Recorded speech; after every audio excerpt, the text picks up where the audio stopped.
There is a moment, quiet and unannounced, when everything changes. It does not arrive with trumpets, it does not arrive with fireworks or fanfare. It arrives in silence, in the space between one breath and the next, in the exact instant you stop chasing what you have been told to chase and start becoming what you were always meant to be. This is the moment money finds you, not because you searched harder, not because you worked longer, not because you begged the universe with more desperation than before. It finds you the moment you stop looking for it, and if you sit with that truth long enough, you will begin to understand why. Understand this: the searching itself is the barrier. Every time you reach outward, grasping, straining, hunting for money as though it were hiding from you in some far corner of the world, you are declaring to your own subconscious mind that money is absent. You are declaring lack. You are declaring distance. And your subconscious mind, being the faithful and obedient servant that it is, takes your declaration and manifests it exactly as instructed. It does not judge whether the lack is painful. It does not care whether you are exhausted from the chase. It simply says yes to whatever you assume, and if what you assume is absence, then absence is what you shall have again and again in an endless loop of your own making. Think about this for a moment. Have you ever noticed how the people who seem most relaxed about money seem to have the most of it, while those who worry endlessly, who calculate every cent, who lie awake at night consumed with anxiety over what they do not have, remain trapped in that very lack?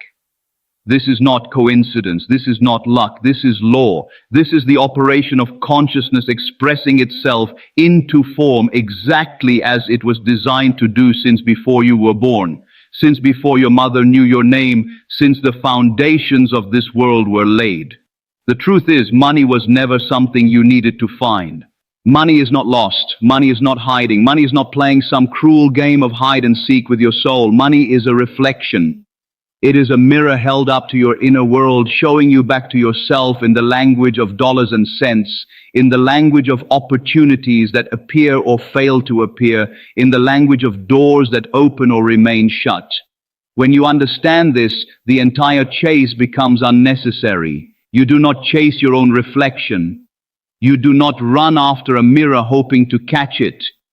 You simply change what stands before the mirror, and the reflection changes instantly, effortlessly, automatically. Let that sink into your spirit. You have spent years, perhaps decades, running after something that was never outside of you to begin with. You have filled your nights with worry, your days with strain, your prayers with pleading, all in pursuit of something that could only ever be found by turning inward, not outward.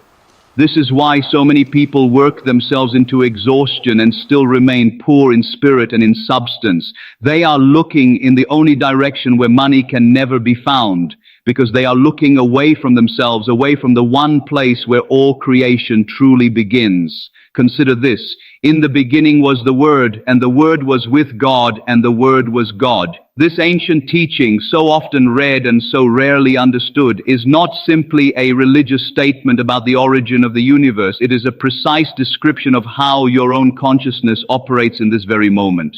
Your word, your inner speech, your silent assumptions about yourself and your life, these are the creative force moving through you, shaping the very substance of your experience. When your inner word says, I am lacking, I am struggling, I cannot find enough, that word goes forth and does not return void. It accomplishes exactly what it was sent to accomplish. It creates more lack, more struggle, more inability to find enough. But when your inner word changes, everything changes with it. This is not metaphor. This is not poetry meant only to comfort you in difficult times. This is the operating principle of your own mind, the mechanism by which the invisible becomes visible, by which the formless takes form, by which your inner assumption becomes your outer facts. You are, whether you have realized it or not, living proof of this principle every single day. Every circumstance in your life right now, every dollar in your account or absence of it, every opportunity that has come your way or passed you by, is the fruit of seeds you planted long ago in the fertile soil of your own imagination, whether you planted them consciously or not. Feel this deeply. You are not a victim of your financial circumstances. You are not a passive observer watching money come and go according to forces beyond your control. You are and have always been the creator of your experience, operating through the one true creative power available to any being in this universe, which is imagination. Imagination is not idle fantasy. Imagination is not childish daydreaming meant to distract you from the harshness of reality. Imagination is the very substance from which reality is made. It is the workshop of God within you, the secret place of the Most High spoken of in the 91st Psalm, dwelling not in some distant heaven, but in the quiet chambers of your own mind. Allow yourself to see this clearly. When you imagine yourself lacking money, worrying about bills, fearing the future, dreading the mailbox, calculating anxiously what you can and cannot afford, you are not simply having thoughts about your circumstances. You are actively, though perhaps unknowingly, creating more of those very circumstances. Your imagination does not distinguish between what you fear and what you desire. It responds with equal creative power to both. It takes your fear and gives it flesh just as readily as it would take your faith and give that flesh instead. This is why the anxious chase for money so often produces more reasons to be anxious, more scarcity, more struggle, more of the exact thing you were trying so desperately to escape. Notice what happens when you finally exhale. Notice what happens when the striving stops, when the grasping releases, when you stop treating money as a hostile force to be captured and instead recognize it as a natural expression of an inner state you have the power to cultivate. Something shifts. The tension that once gripped your chest begins to loosen. The frantic energy that once consumed your thoughts begins to settle. And in that settling, in that stillness, something remarkable begins to happen. Opportunities that seemed invisible before begin to appear. Doors that seemed permanently closed begin to creak open. People who seem to have no connection to your financial situation suddenly offer exactly what you need at exactly the moment you need it. This is not magic in the sense of something mysterious and unexplainable. This is law, operating with the same precision and reliability as gravity, as the changing of seasons, as the rising and setting of the sun. You have simply, for most of your life, been unaware of how this law functions, and so you have unknowingly worked against yourself, creating resistance where there should have been flow, creating scarcity where there should have been abundance, creating struggle where there should have been ease. Imagine for a moment a river flowing toward the sea. This river does not strain to reach its destination. It does not grip the banks in desperation, fearful that it might not arrive. It simply flows, following the natural contour of the land, moving with effortless power toward its inevitable destination. This is how abundance is meant to move through your life. Not through frantic grasping, not through anxious pursuit, but through effortless flow, guided by an inner state of assumption, so settled, so natural, so unshakably certain that it requires no strain whatsoever to manifest. You must realize that the entire chase for money, the hustling, the striving, the working yourself into the ground while never seeming to get ahead, is itself an admission that you do not yet believe money to be naturally yours. If you truly believed at the deepest level of your being that abundance was your natural inheritance, you would not chase it. You would simply live from that assumption and life would arrange itself to match. This is the great secret that the wealthy have often stumbled upon, sometimes without even understanding why it works. They stopped treating money as scarce and started treating it as abundant, and abundance responded in kind. Think about this for a moment. Every relationship you have ever had mirrors this same principle. Have you noticed that the person who chases love desperately, who clings, who begs for affection, who cannot bear a moment of silence from the object of their desire, often drives that very love away? And have you noticed that the person who feels secure within themselves, who does not need external validation to feel whole, who moves through relationships with a quiet confidence born of inner completeness, often attracts love effortlessly, almost as though it cannot help but be drawn to them? This is the same law operating in a different domain. Neediness repels, wholeness attracts. And money, like love, responds to the energy of neediness with distance, and to the energy of wholeness with abundance. This is why the shift must happen within before it can ever manifest without. You cannot fake your way into wholeness. You cannot pretend your way into abundance while your inner world remains gripped by scarcity and fear. The subconscious mind is not fooled by superficial affirmations repeated without feeling, without conviction, without genuine emotional embodiment. It responds only to what you truly assume to be true about yourself, and this assumption must be felt, not merely spoken.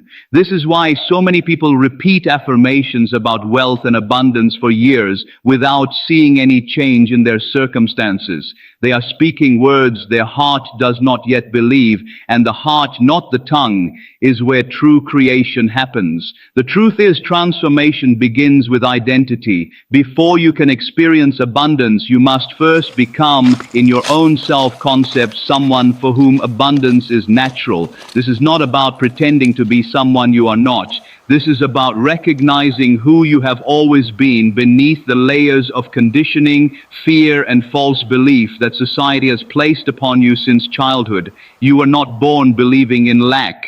No infant enters this world worried about money. That belief was taught to you, absorbed from parents who were themselves taught the same lie, from a culture that profits from keeping people anxious and scarce-minded, from experiences that seem to confirm the lie until it became, for you, an unquestioned fact of life.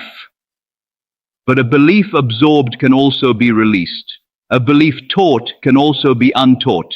And this is where your power lies, not in fighting against your circumstances, not in struggling against the outer world, but in quietly, patiently, persistently revising the inner world from which all outer circumstances flow. This is the work, this is the sacred work that no one else can do for you, that no amount of external effort can substitute for, that must happen in the silent, invisible realm of your own consciousness before it can ever appear in the visible realm of your bank account. Let this settle within you. The kingdom of God is within you, the ancient teacher said, and this kingdom is not some future paradise you must wait to enter after death.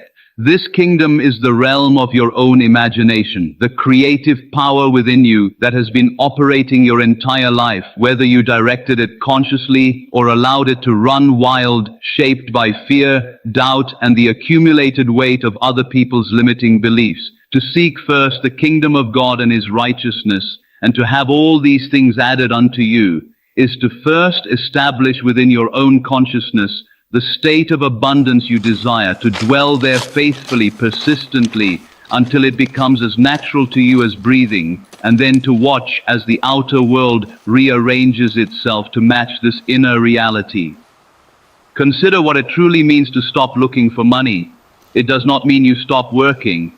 It does not mean you become passive or lazy, waiting for cash to fall from the sky while you do nothing. It means you stop operating from a state of lack while you work. It means the energy behind your actions shifts from desperate grasping to confident creating. It means you show up to your work, your business, your career, not as someone begging the universe for scraps, but as someone who already knows at the deepest level of their being that provision is their birthright, that abundance is their natural state, and that the work they do is simply the vehicle through which this already established inner abundance takes visible form. This shift changes everything about how you move through the world. You begin to make decisions from confidence rather than fear. You stop taking desperate jobs out of panic and start recognizing genuine opportunities because your mind is no longer clouded by scarcity thinking. You stop undervaluing yourself, accepting less than you deserve because some part of you believed you had no other choice. You begin instead to negotiate from strength, to ask for what you are worth, to walk away from situations that do not honor your value because you know without a shadow of doubt that something better is not only possible but inevitable. You are not your bank account. You are not the number that appears on a screen when you check your balance. You are not defined by the bills that arrive in your mailbox or the debts that weigh upon your mind. These are simply temporary expressions of a temporary state of consciousness, and states of consciousness, unlike some fixed and permanent nature, can be changed. You are the eternal creative power operating through a temporary set of circumstances. And the moment you remember this, truly remember it, not as an intellectual concept, but as a lived, felt, embodied reality, the circumstances themselves begin to bend to match this deeper truth about who you are. You are the imagination of God, made flesh, walking through this world with the same creative power that spoke light into darkness, that spoke worlds into existence, that took the formless void and gave it form and substance and life. This creative power did not exhaust itself in some distant act of creation billions of years ago. It lives within you now, in this very moment, as you read these words, as you breathe, as your heart beats without your conscious effort, sustaining you through a power you did not create but were given as an inheritance from the very source of all life. Let that sink into your spirit. If this power within you was sufficient to speak entire galaxies into being, do you truly believe it is insufficient to provide for your rent, your food, your simple and reasonable needs? The same power, the same source, the same inexhaustible creative force. You have simply forgotten how to access it, how to direct it, how to trust it, because the world has taught you instead to trust in effort alone, in struggle alone, in the sweat of your brow alone, as though creation were something that must be forced into existence through sheer physical exertion rather than something that flows naturally from a state of aligned consciousness. This does not mean action is unnecessary. Faith without works is dead, the scripture reminds us, and this remains true. But the works that flow from faith, from genuine inner conviction, feel entirely different from the works that flow from fear and desperation. When you act from faith, you move with clarity, with purpose, with a sense of being guided rather than driven. When you act from fear, you move erratically, anxiously, grasping at anything that might provide temporary relief from the pain of lack.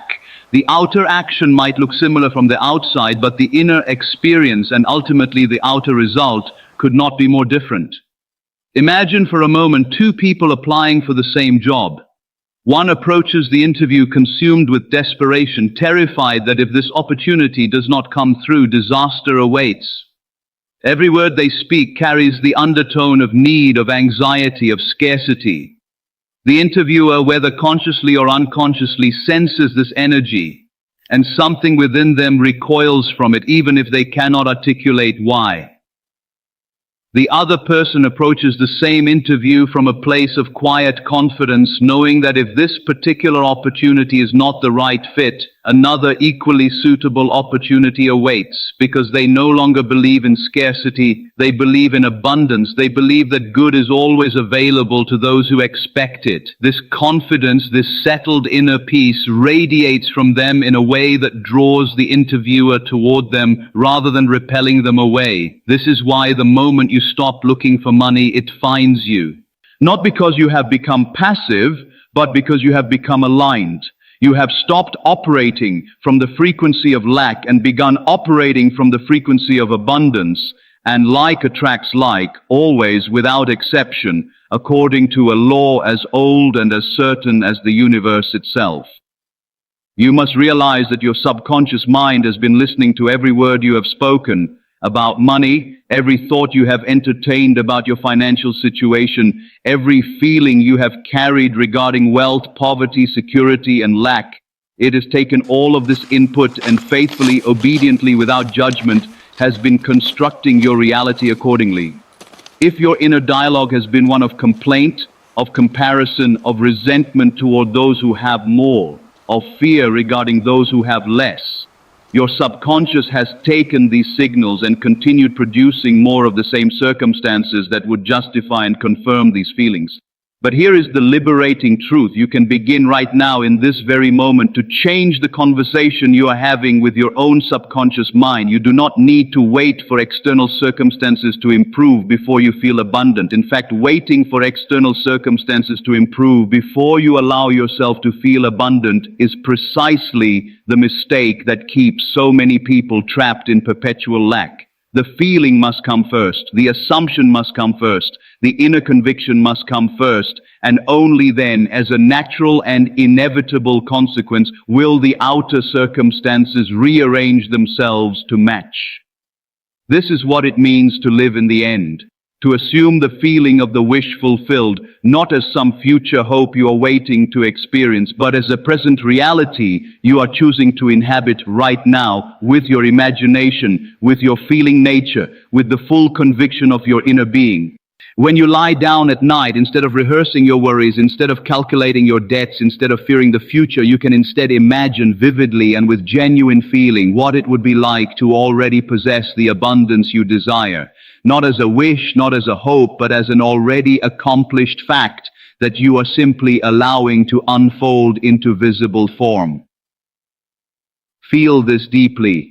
Imagine checking your bank account and feeling the calm satisfaction of seeing more than enough. Imagine opening your mailbox without the familiar clench of anxiety, because you know without doubt that whatever arrives you are provided for. Imagine moving through your day with the quiet confidence of someone who has never known true lack, who trusts implicitly that their needs will always be met, who no longer calculates every purchase with fear but instead moves through the world with generosity and ease. This is not fantasy. This is the state you must inhabit again and again until it becomes so familiar, so natural, so much a part of who you are that your outer world has no choice but to conform to match it. The truth is, most people have this process backward. They believe they must first acquire the money and only then will they feel secure, confident, and at peace. But this is precisely inverted from how creation actually works. The feeling of security, confidence, and peace must come first, cultivated deliberately within the imagination. And the acquisition of money follows as the natural and inevitable outer expression of this already established inner state. This is why some people who win the lottery end up bankrupt within a few years. Their outer wealth increased dramatically, but their inner state of consciousness, still rooted in scarcity and lack, remained unchanged, and so the outer wealth simply flowed back out to match the persistent inner poverty that had never been addressed. This is why the moment you stop looking for money, it finds you. Because in that moment you have stopped placing your sense of security in something external, something outside of yourself, something you do not control. You have instead placed your security where it always belonged, within your own consciousness, within your own capacity to imagine, to assume, to feel the reality of abundance regardless of what your physical eyes currently perceive. And it is this internal security, this rootedness in an unshakable inner state, that creates the very conditions necessary for external abundance to manifest. You are right now standing at a threshold. Behind you lies the old pattern, the pattern of chasing, of striving, of anxiously pursuing money as though it were a wild animal that must be captured before it escapes forever. Ahead of you lies a new way of being, a way of being rooted in the understanding that you are the creator, not the victim of your financial reality, that abundance is not something you must earn through suffering, but something you already possess in seed form within your own imagination, waiting only for you to recognize it, nurture it, and allow it to grow into visible manifestation. Understand this: the shift from one state to the other does not require years of struggle. It does not require complicated rituals or elaborate techniques. It requires only a decision, made and sustained with conviction, to change the story you have been telling yourself about who you are and what you deserve. It requires you to catch yourself gently but firmly whenever you slip back into old patterns of scarcity thinking, and to redirect your attention again and again toward the feeling of already having what you desire, until this new feeling becomes as natural and automatic as the old one once was. This is a practice, not a one-time event. Just as a bodybuilder does not develop strength through a single workout, but through consistent, repeated effort over time, your consciousness develops new patterns of assumption through consistent, repeated attention over time. Each time you catch yourself worrying about money and choose instead to imagine abundance, you are strengthening a new mental muscle. Each time you resist the urge to complain about your financial circumstances and instead speak as though you already possess what you desire, you are reinforcing a new neural pathway, a new habitual state, a new default setting for your subconscious mind to operate from.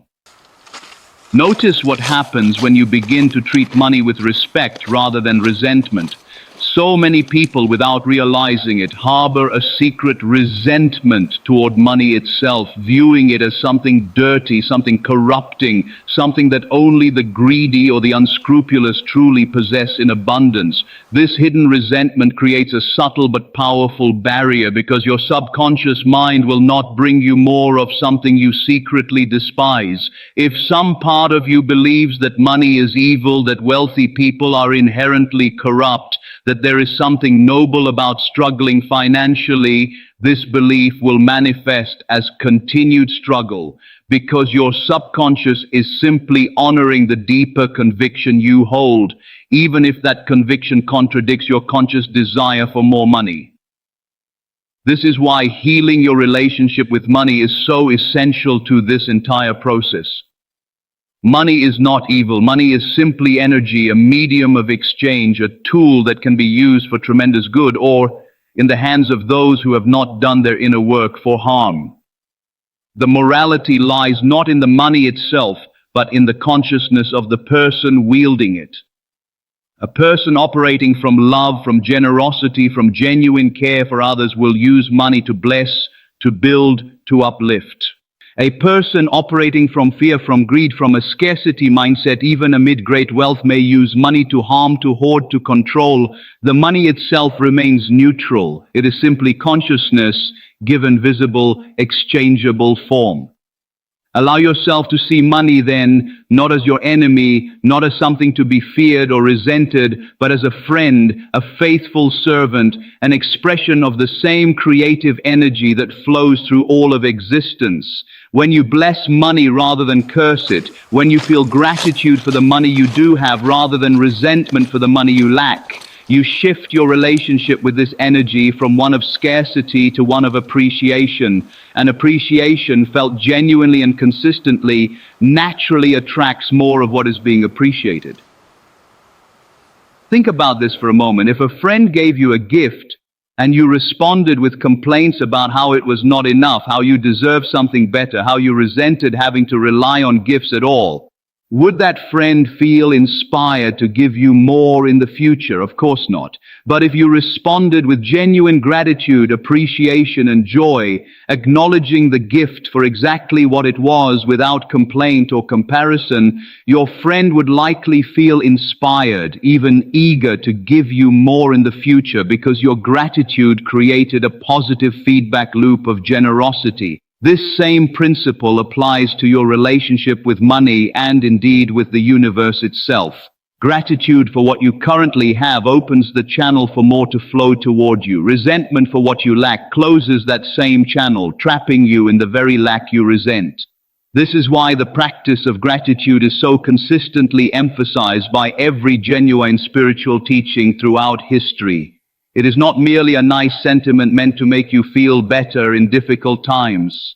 It is a precise technology of consciousness, a deliberate method of shifting your inner state from scarcity to abundance, from lack to fullness, from fear to trust. When you genuinely feel grateful for the money currently in your possession, however small that amount may seem, you are declaring to your subconscious mind that you already live in a state of sufficiency, and this declaration, repeated and felt consistently, begins to manifest as literal, tangible increase in your outer circumstances. You are in every moment either affirming lack or affirming abundance through the quality of your attention, your feeling, and your inner speech. There is no neutral position. Even the absence of active thought about money carries an underlying assumption, whether you are consciously aware of it or not. This is why the goal is not simply to think positive thoughts occasionally, as though positive thinking were a magic spell to be cast and then forgotten.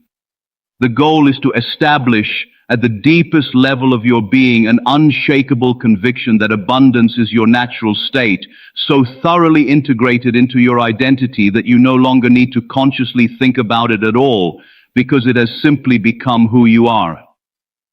This is the difference between affirmation and embodiment. Affirmation is something you say. Embodiment is something you are. Many people spend years repeating affirmations about wealth without ever truly embodying the state those affirmations describe, and they wonder why their external circumstances remain unchanged. The affirmation was merely words, spoken by the mouth but not felt by the heart, and words without feeling carry little creative power.